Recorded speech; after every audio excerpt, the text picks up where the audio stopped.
16 दिन बीत जाने के बावजूद किसानों का आंदोलन लगातार जारी है। हम बात करना चाहते हैं राज्यवर्धन सिंह जी से।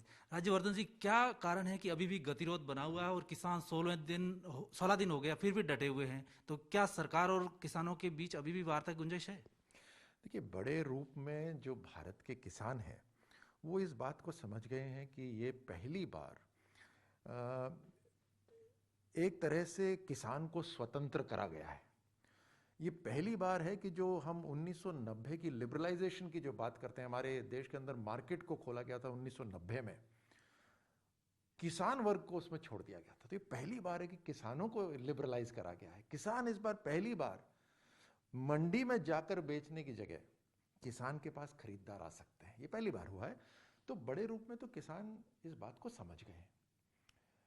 एक वर्ग ऐसा है, किस कारण से है वो आप शायद बेहतर जानते हैं, जो सरकार से बातचीत तो दूर, उनका मेन मुद्दा यह है कि इन बिलों को वापस करो, ये खत्म करो। सरल शब्दों में कहूं तो एक सिस्टम ऐसा बना है कि पुराना सिस्टम जो इस्तेमाल करना चाहते हैं वो पुराना सिस्टम इस्तेमाल करें, और जो नया सिस्टम इस्तेमाल करना चाहते हैं वो नया सिस्टम इस्तेमाल करें। ये छूट है पूरी तरह से। इसको विस्तार में बोलें तो मंडी चलती रहेंगी, मंडियों के ऊपर कोई रोक नहीं है।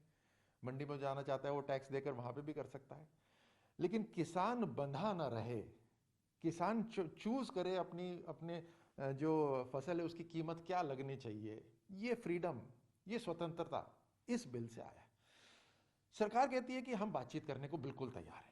अब ये मत कहिए कि इन कानूनों को रद्द कर दो, आप ये कहिए कि कष्ट कहां पर हो रहा है, जहां चुभ रहा है उसको उसके ऊपर चर्चा कर लेते हैं और उसको समझा देते हैं कि किस लिए वो सही है, नहीं तो समझ लेते हैं कि क्या सही है।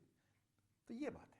सरकार इस बात को जानती है कि जनता से बातचीत करने के बाद, विशेषज्ञों से बातचीत करने के बाद ये 3 फार्म बिल लेकर आए, तो ये किसानों के हित में, और पहली बार किसान स्वतंत्र हो रहा है। नहीं तो जैसे मैंने पहले कहा था, किसान को बांधा हुआ था, बाकी सब आजाद थे, किसान को बांधा हुआ था। ये पहली बार किसानों को स्वतंत्र करा गया है। अगर इसके अंदर और इसको बेहतर बनाना है, उसके लिए सरकार हमेशा तैयार है। शुक्रिया, आपने जी मीडिया से बात की और खुल करके किसान बिलों की जो भ्रांतियां और तमाम चीज़ें थी उनको एकदम क्लियर किया कि किस तरीके से किसानों को जो जिस तरीके से आधी जानकारी के लिए वो इस तरीके से आंदोलनरत है। सरकार बातचीत करके इन तमाम मसलों को दूर करेगी, ऐसा आपका मानना है। आपने सुना कि राज्यवर्धन सिंह राठौड़ तमाम मसलों पर जो किसान बिलों को लेकर जो भ्रांतियां फैली थी, किसान बिलों को लेकर जिस तरीके से आंदोलन हो रहे हैं, उसको लेकर के खुल करके सरकार और पार्टी का रुख अपनी तरफ से जो रखा और ये तमाम चीज़ें क्लियर कर दी। किसानों के लिए यह बिल हितकारी है।